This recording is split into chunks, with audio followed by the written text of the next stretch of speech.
오늘은 계속해서 우리 고린도전서에 있는 말씀을 나누도록 하겠습니다. 고린도전서 오늘은 11장 17절서부터 26절까지 오늘은 성찬식에 관한 그런 말씀인데 17절서부터 26절까지 우리 함께 이 말씀을 교독하시도록 하겠습니다. 내가 명하는 이 일에 너희를 칭찬하지 아니하나니 이는 너희의 모임이 유익이 되지 못되고 도리어 해로움이라.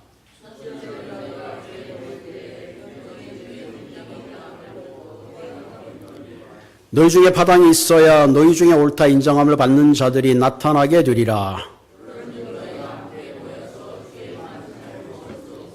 이는 먹을 때에 각각 자기의 만찬을 먼저 갖다 먹으므로 어떤 사람은 시장하고 어떤 사람은 취함이라.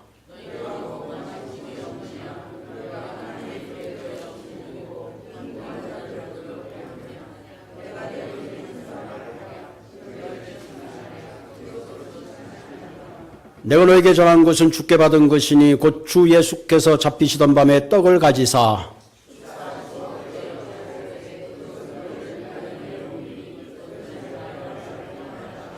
같이 하겠습니다. 식후에 또한 그와 같이 잔을 가지고 이르시되 이 잔은 내 피로 세운 새 언약이니 이것을 행하여 마실 때마다 나를 기념하라 하셨으니 아멘. 우리 시간에 성가대 찬양을 우리 함께 듣도록 하겠습니다.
네, 성가대 찬양 감사합니다. 오랜만에 애국가를 부르니까 어떠세요? 좀 가슴이 뭉클하죠? 예? 아, 그래요? 예. 저도 미국에 살면서 하나 아이들에게 죄송한 게 좀 뿌리 교육을 좀 열심히 못했다 하는 그런 마음이 들더라고요. 한국의 역사도 가르치고 문화도 가르치고 언어도 완벽하진 않지만 적어도 읽고 라이팅하고 쓰는 정도는 할 수 있도록 해야 되는 부모의 책임이 있는데 그걸 다 하지 못한 미안한 마음이 많이 있습니다. 우리 자식 때는 실패했더라도 우리 손자 손녀에게는 우리 할아버지로서 좀 이렇게 민족에 대한 그런 역사와 뿌리 교육에 함께 했으면 좋겠습니다. 자, 오늘의 설교 제목은 어느 식탁에 앉을 것인가. 식탁만 얘기 나도 벌써 배가 고프죠? 우리가 살면서 이 먹는 거 참 대단히 중요하죠. 먹으면서도 또 무엇을 먹을까 얘기하는 게 우리 아닙니까? 그래서 요즘 텔레비 TV에 보면은 그 프로그램에 먹는 프로그램들이 너무 나와서 저러다가 먹자판이 되는 거 아닌가. 모든 프로그램들이 그냥 먹는 걸로 그냥 막 먹는 걸 얼마나 클로즈업 하는지. 그러니까 어떤 분들은 텔레비를 안 본대요. 저녁에 그거 보면 너무 먹고 싶은 마음이 생겨가지고 어쩔 수가 없다. 뭐 그런 말씀을 하시는 분들도 있더라고요.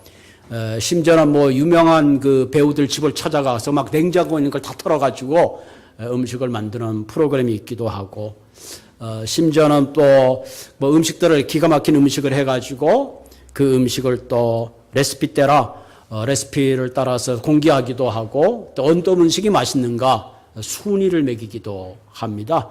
그래서 뭐 그 탤런트 누구죠? 김수미.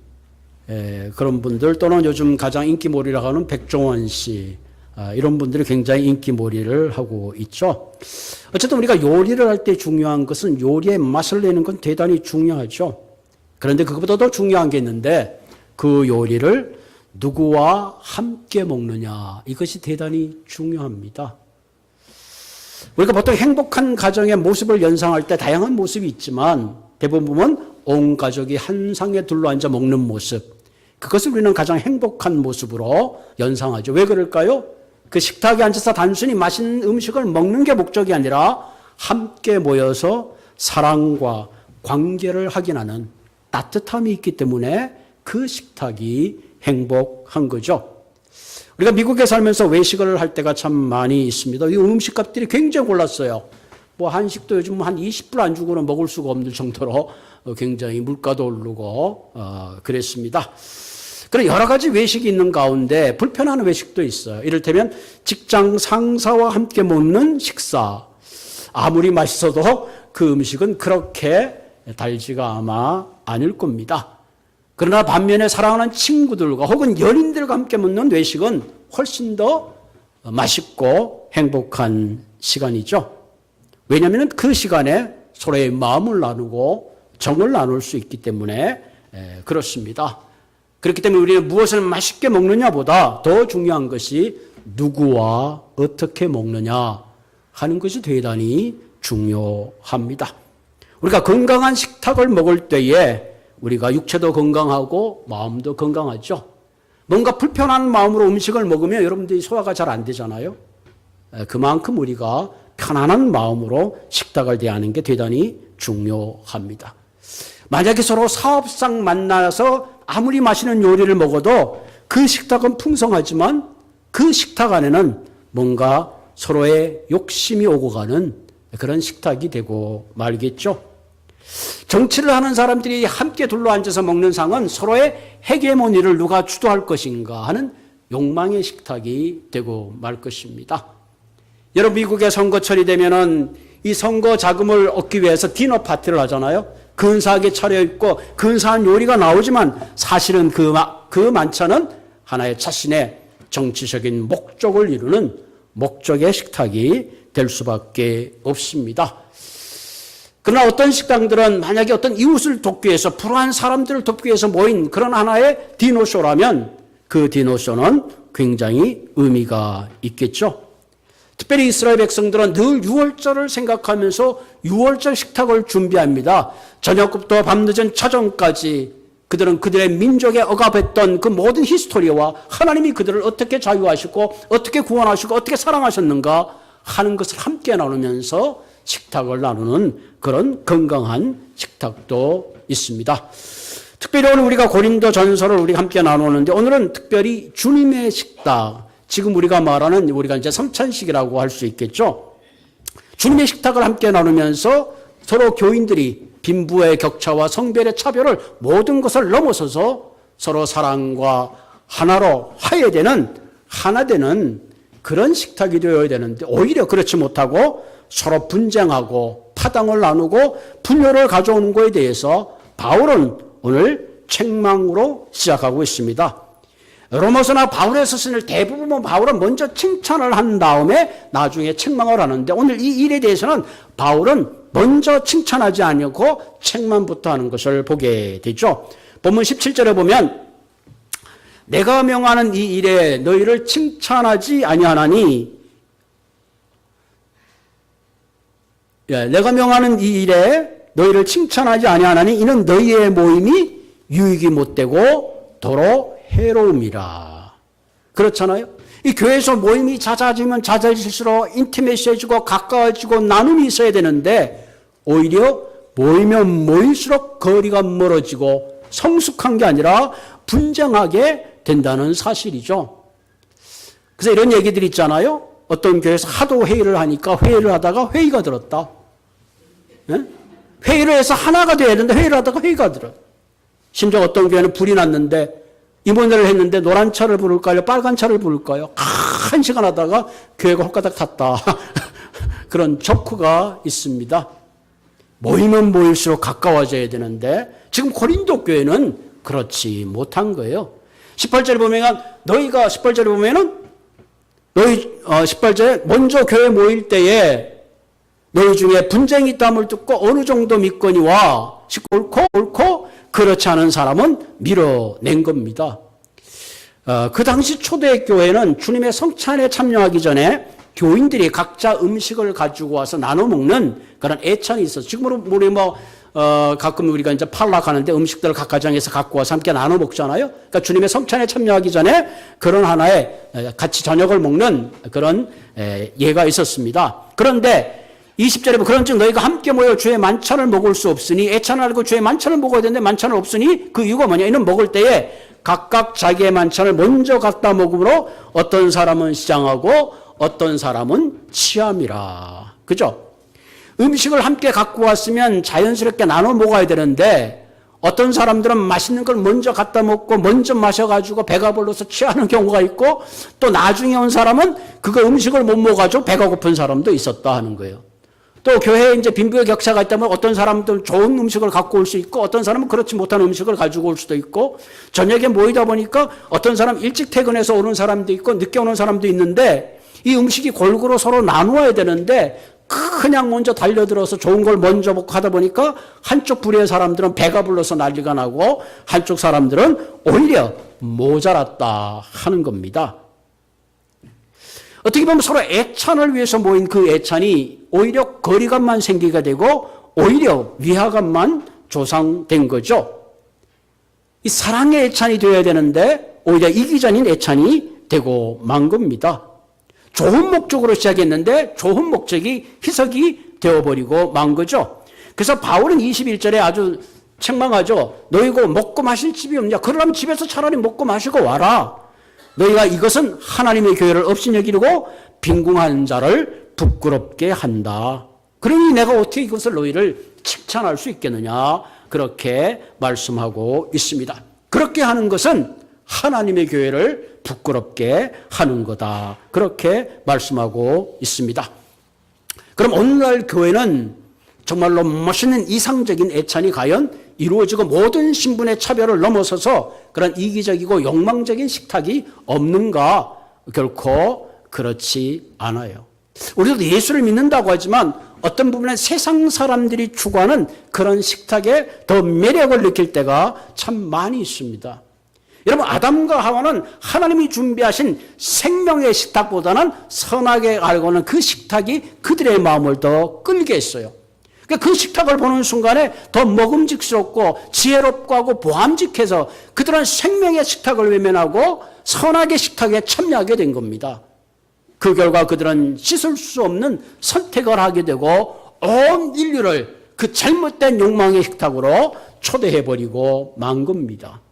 우리가 이 땅을 살아가면서 어떤 경우 우리가 그 식탁이 훨씬 더 건강해 보고 영양소가 먹음직하지만 그 욕망의 식탁이라는 것은 먹어도 끝이 없어요. 여러분, 가끔씩 우리가 뷔페집에 가서 맛있는 걸 먹잖아요. 너무 맛있어. 그 다음날도 갔어. 그 다음날 갈 수 있겠어요? 한 두 번 가고 나면 그냥 된장찌개가 생각납니다. 인간의 욕망이라는 게 그렇습니다. 그렇기 때문에 우리가 하나님 앞에 참여하는 그 식당은 너와 내가 하나 되고 연합되는 그런 식탁이 되어야 된다는 사실입니다. 그러면서 오늘 본문을 생각하면서 그러면 오늘 주님이 준비한 식탁은 세상에 준비한 욕망의 식탁과 어떤 차이가 있느냐 하는 겁니다. 오늘 주님이 우리를 초대하시는 그 주님의 식탁은 한마디로 나눔의 식탁이요, 회복의 식탁이요, 사명의 식탁인 것입니다. 첫째로 나눔의 식탁입니다. 23절에 보면 내가 너희에게 전한 것은 주께서 받은 것이 곧 예수께서 잡히시던 밤에 떡을 가지사. 지금 바울이 얘기하는 주의 만찬은 단순한 그런 애찬이 아니라 주님께서 6월절 저녁에 십자가에 로마 병정에게 잡히시기 전에 친히 떡을 나눠주시면서 제자들에게 자신이 6월절의 양대심을 이야기했던 그런 예식이다 하는 것을 얘기하죠. 24절에 보면 축사하시고 떼어 이르시되 이것은 너희를 위하는 나의 몸이니 이것을 행하여 나를 기념하라 하시고, 여기서 중요한 것이 뭐냐? 떼어주셨다. 떼어주셨다. 다시 말하면 예수님께서 자신의 몸을 떼어주시기 위해서는 자신의 몸을 찢어야 한다는 거죠. 생명을 나누기 위해서는 결코 찢어지지 않고는 생명을 나눌 수 없다 하는 거죠.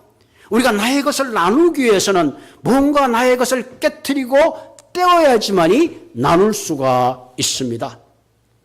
여러분, 아브라함이 열방의 아버지가 되기 위해서는 그의 사랑하는 독생자 이삭을 하나님께 드릴 때에 하나님께서 그가 자신을 경외하는 줄 알고 그에게 열방의 축복의 문을 여신 것을 보게 되죠.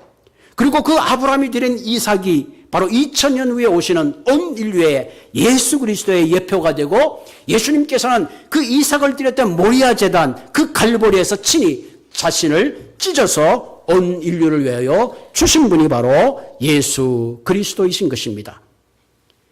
우리는 나의 소중한 것을 깨트리지 않고는 결코 나눔의 식탁에 참여할 수가 없습니다. 예수님께서 베다니에 머무실 때에 마리아가 가장 소중한 옷파갑을 깨트려서 자신의 머리털로 예수의 발을 닦아 주셨습니다. 이것은 예수님의 죽으심을 예표할 뿐만 아니라 그 깨트린 옥합의 향기가 온 동네로 퍼져 나갔습니다.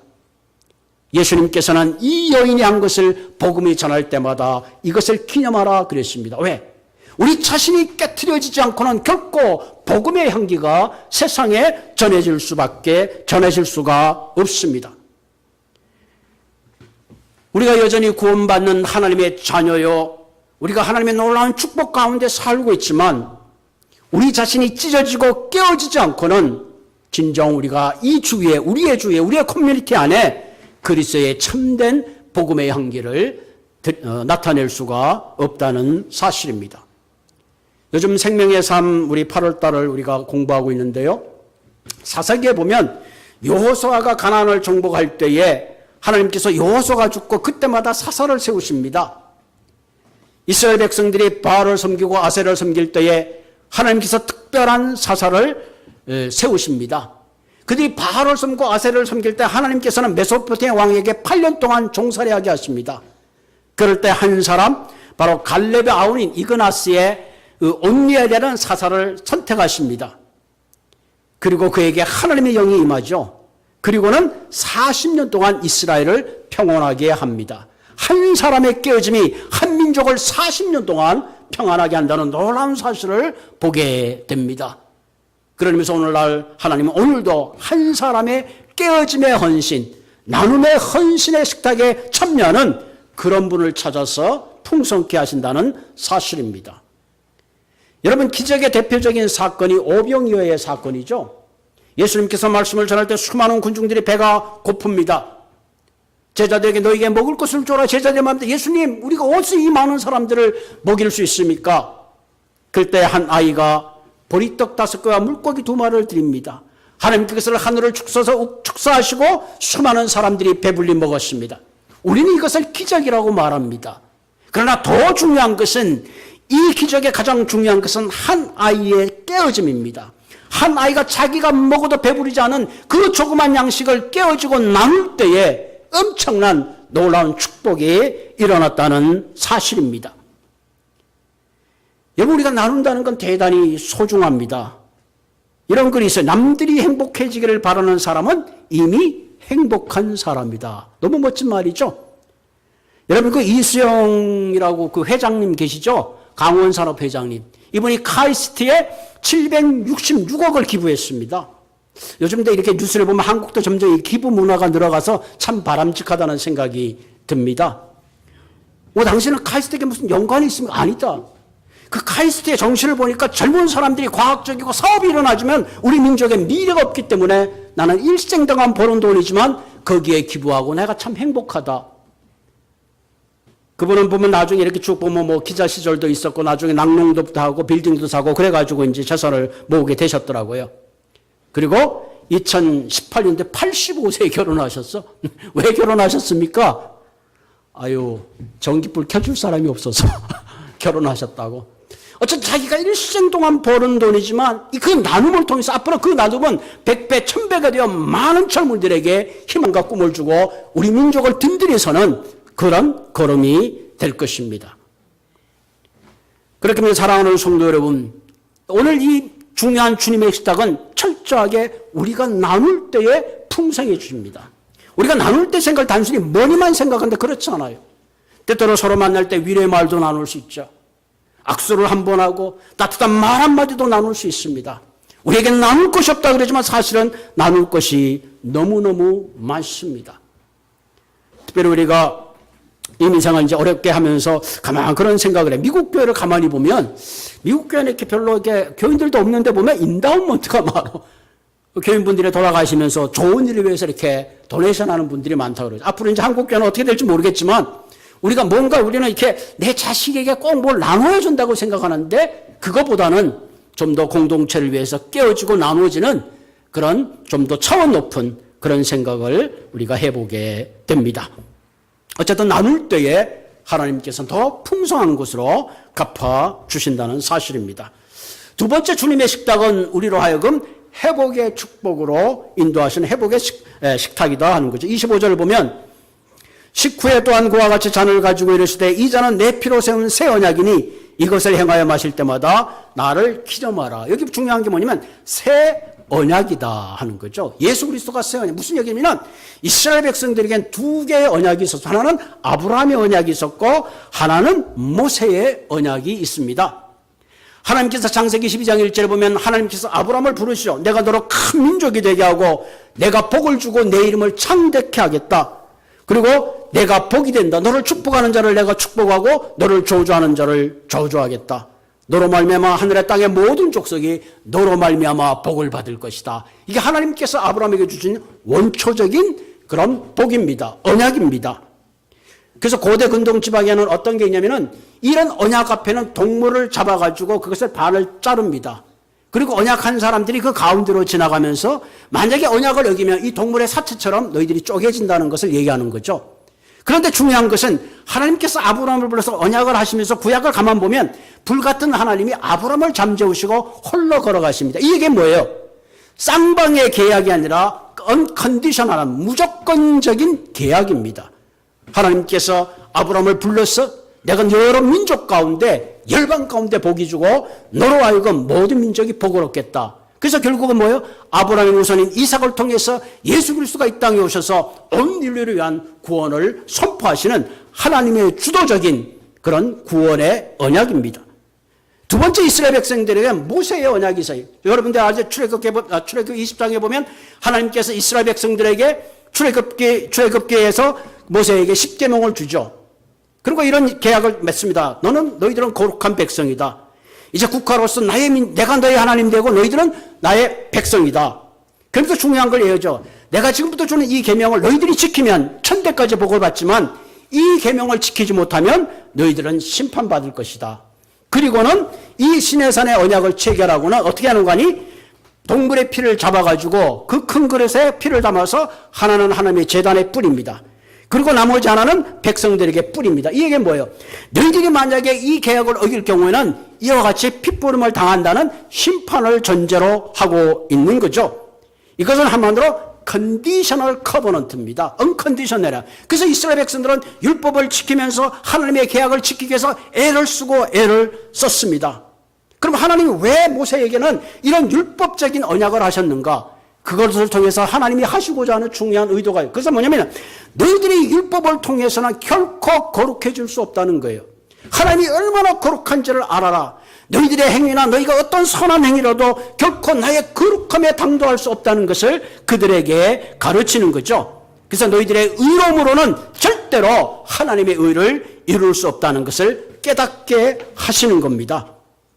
그래서 예사야서 6장 9절에 보면 여호와께서 이르시되 이 백성에게 이르기를 너희는 듣기는 들어도 깨닫지 못할 것이요 보기는 보아도 알지 못한다.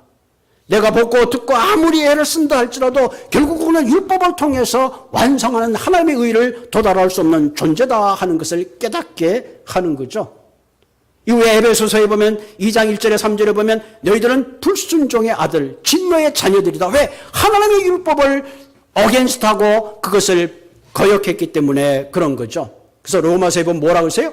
모든 사람이 죄를 범하였음에 하나님의 영광에 이르지 못한다는 마지막 심판의 선고를 하는 것입니다. 그래서 결국은 에베소서 2장 5절에 뭐라고 해요? 그래서 허물과 죄로 죽은 우리를 예수 그리스도께서 살리셨다. 그러니까 우리의 구원은 전적인 하나님의 은혜로만이 가능하다 하는 얘기를 하고 있습니다. 그래서 오늘 본문에 예수님께서 내 피로 세운 새 언약이란 말은 예수 그리스도의 죽음 의를 통해서 우리는 죄사함을 받고 그것으로 말미암아 하나님 앞에 진노의 자녀가 아닌 하나님의 진정한 의로운 자녀가 될 수 있다 하는 것을 말씀하고 있습니다. 예수님의 피로 세운 새 언약을 통해서 우리는 두 가지 혜택을 누립니다. 하나는 뭐예요? 하나님의 진노되었던 우리가 하나님의 관계가 회복됩니다. 그래서 하나님을 우리가 아버지라고 부를 수 있는 놀라운 축복을 얻습니다. 두 번째 얻는 큰 베니핏은 인간과 인간 사이에 모든 막힌 담을 하나님께서 허물어 주시고 진정한 평화를 가지고 오셨습니다. 그래서 누가복음 22장 20절에 보면 저녁을 먹으니 잔도 그와 같이 하여 이르시되 이 잔은 내 피로 세우는 새 언약이니 곧 너희를 위하여 붓는 것이라. 예수 그리스도의 십자가에서 죽으심으로 그 피를 부으심으로 말미암아 우리와의 모든 깨어진 관계를 회복해 주신 것이다 하는 거죠. 에베소 2장 14절에 보면 그는 우리의 합형이시라 둘로 하나를 만드사 원수된 것 곧 중간에 막힌 담을 자기 육체로 허셨다. 그러면서 예수님만이 우리 인생의 모든 인간관계에 담을 오시는 진정한 회복의 주인이 되시는 거죠. 우리가 깨어진 관계를 회복하는 것 쉽지 않아요. 막힌 담을 제거하는 것 쉽지 않습니다.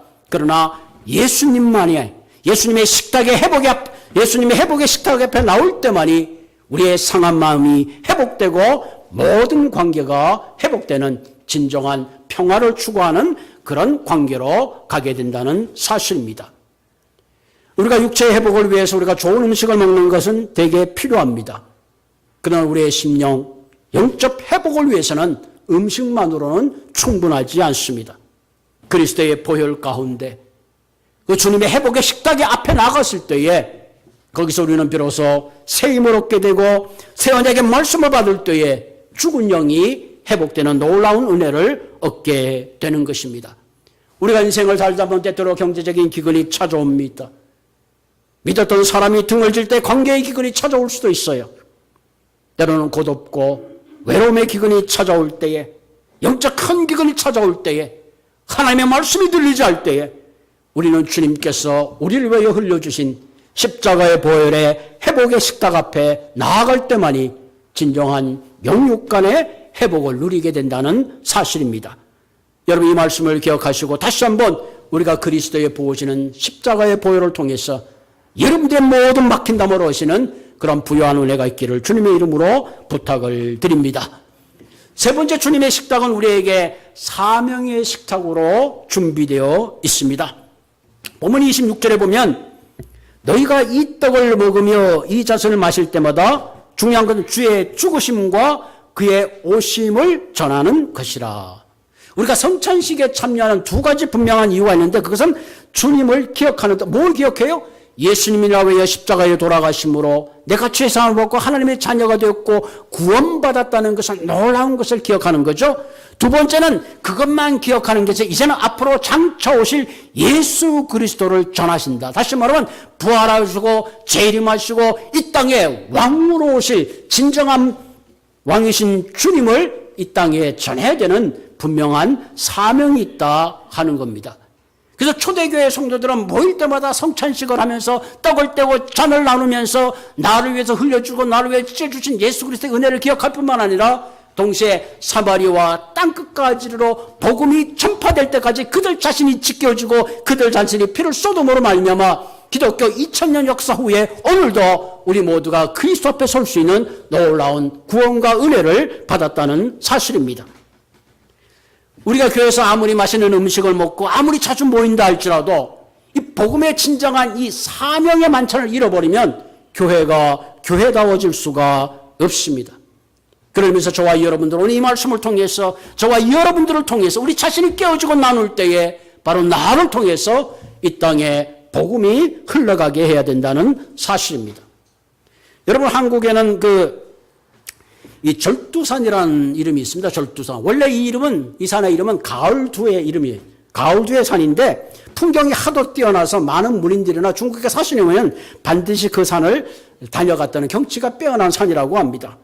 그런데 1866년 우리가 알듯이 천주교 박해인 병인박해가 있었습니다. 그래서 수많은 신자들을 그 산에서 완전히 머리를 잘라서 죽였습니다.